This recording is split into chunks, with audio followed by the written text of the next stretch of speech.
Tema renungan firman Tuhan untuk renungan hari ini adalah integritas dan kesuksesan kolektif, dampak percaya rencana Tuhan di tengah pencobaan. Ayat Alkitab yang kita baca sesuai bacaan Sabda Bina Umat GPIB hari ini adalah dari Kejadian 39 ayat 1 sampai ayat 10 yang berbunyi sebagai berikut. Yusuf dibawa ke Mesir, lalu Potifar, seorang Mesir, pembesar Firaun, kepala pengawal raja, membeli dia dari tangan orang Ismail yang membawa dia ke sana. Namun, Tuhan menyertai Yusuf sehingga ia menjadi orang berhasil. Ia tinggal di rumah tuannya, orang Mesir itu. Tuannya melihat bahwa Tuhan menyertai dia dan bahwa apapun yang dikerjakannya, Tuhan membuatnya berhasil. Yusuf mendapat kemurahan tuannya dan menjadi pelayannya. Yusuf pun diberinya kuasa atas rumahnya dan segala miliknya diserahkannya ke dalam tangan Yusuf. Sejak Yusuf diberinya kuasa dalam rumahnya dan atas segala miliknya, Tuhan memberkati rumah orang Mesir itu karena Yusuf, sehingga berkat Tuhan ada atas segala miliknya, baik yang di rumah maupun yang di ladang. Ia menyerahkan segala miliknya ke dalam tangan Yusuf, dan dengan kehadiran Yusuf ia tidak perlu lagi memusingkan apapun kecuali makanannya sendiri. Yusuf itu gagah perawakannya dan tampan parasnya. Beberapa waktu berselang istri tuannya terpikat melihat Yusuf, lalu katanya, "Marilah tidur dengan aku." Tetapi Yusuf menolak dan berkata kepada istri tuannya itu, "Dengan kehadiranku tuanku tidak perlu lagi memusingkan apapun yang ada di rumah ini dan ia telah menyerahkan segala miliknya ke tanganku. Bahkan di rumah ini ia tidak lebih besar daripadaku, dan tidak ada yang tidak diserahkannya kepadaku kecuali engkau, sebab engkau istrinya. Bagaimana mungkin aku melakukan kejahatan yang besar ini dan berbuat dosa terhadap Allah?" Walaupun perempuan itu merayu Yusuf hari demi hari, ia tidak mengindahkannya untuk tidur dengannya atau menemani dia. Demikian pembacaan Alkitab. Haleluya!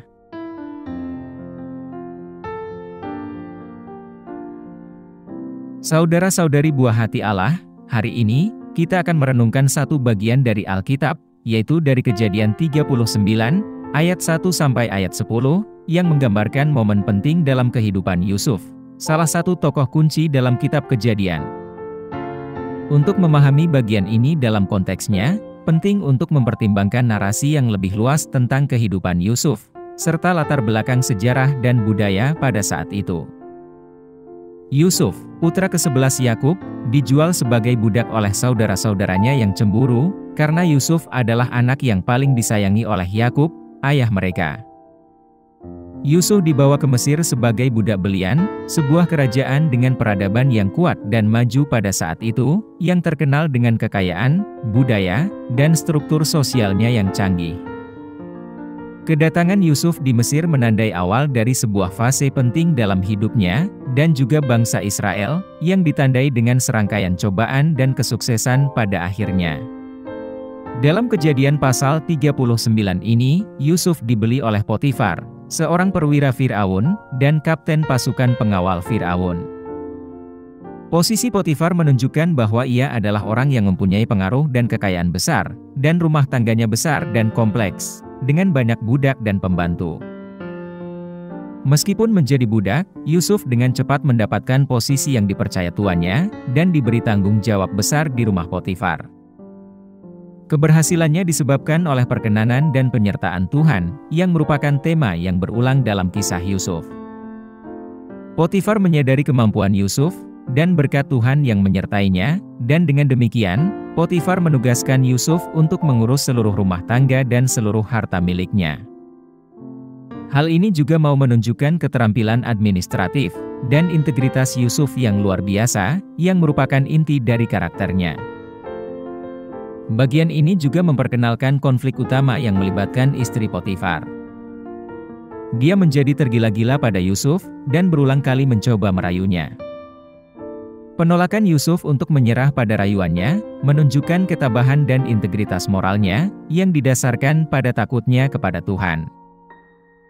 Dia menyadari dosa besarnya adalah mengkhianati kepercayaan tuannya, dan sekaligus berdosa terhadap Tuhan. Konflik ini menjadi awal bagi peristiwa-peristiwa selanjutnya dalam kehidupan Yusuf, yang menunjukkan ketangguhan dan imannya yang tak tergoyahkan. Dalam masyarakat Mesir kuno, dinamika rumah tangga dan struktur kekuasaan sangatlah rumit. Budak kadang-kadang bisa memegang otoritas yang signifikan, seperti yang terlihat pada Yusuf, namun mereka tetap rentan terhadap keinginan majikan mereka dan para elit penguasa.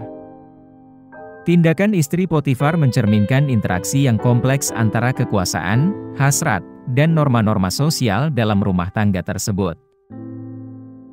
Bagian ini menjadi penting karena beberapa alasan. 1. Pengembangan karakter, di mana Yusuf mengembangkan karakternya, yang menunjukkan kesetiaan dan integritasnya. 2. Plot istri Potifar, yang mengatur tuduhan palsu dan berujung pada pemenjaraan Yusuf, yang ternyata menjadi titik balik penting, yang akhirnya membawa Yusuf ke tampuk kekuasaan di Mesir. 3. Tema teologis, yang memperkuat tema pemeliharaan dan perkenanan ilahi atas Yusuf, yang menegaskan bahwa Tuhan menyertai Yusuf, membimbing dan melindunginya, meskipun dia sedang menghadapi kesulitan yang bertubi-tubi. Dengan memahami narasi yang lebih luas dan konteks sejarah budaya, Kitab Kejadian 39, ayat 1-10 ini, dapat diapresiasi, bukan hanya sebagai kisah integritas pribadi, namun juga sebagai sebuah episode penting dalam penyingkapan rencana Allah bagi Yusuf, dan pada akhirnya, adalah bagi bangsa Israel. Apa pesan Tuhan untuk kita yang hidup di masa kini?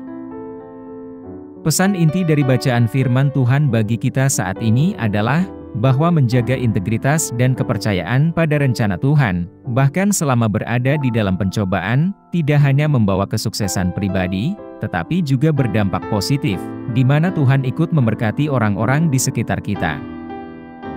Ketabahan Yusuf dalam menghadapi godaan dan imannya yang tak tergoyahkan terhadap rencana Allah, menjadi teladan yang kuat bagi kita.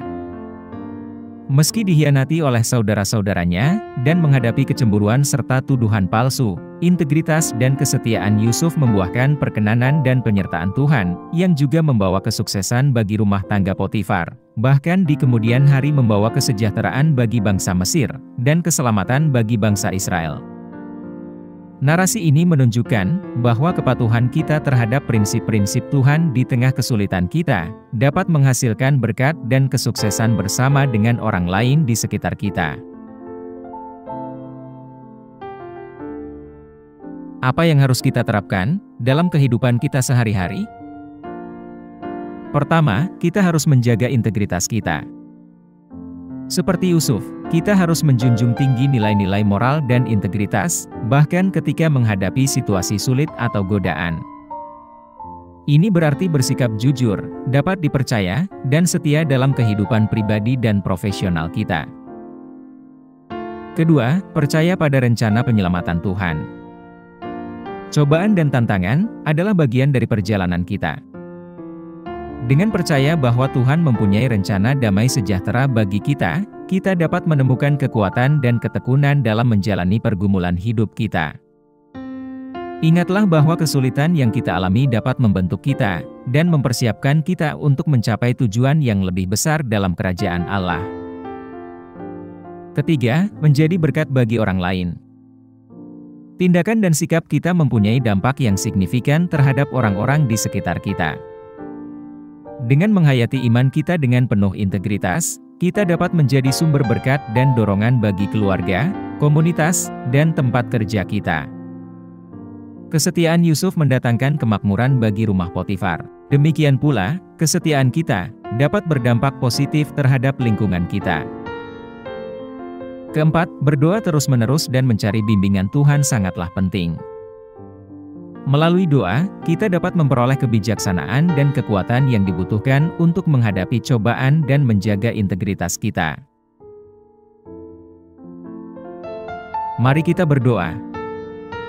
Tuhan Yesus, kami berterima kasih atas firman-Mu hari ini, mengenai pelajaran integritas yang berdampak luas. Bantu kami untuk menjaga integritas dan kepercayaan kami pada rencana ilahi-Mu, bahkan di tengah cobaan dan godaan yang kami hadapi.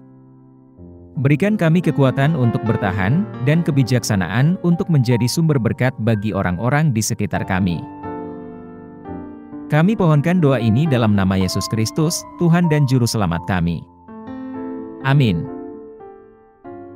Kiranya Tuhan menguatkan kita, dan kasih karunia Tuhan Yesus menyertai kita.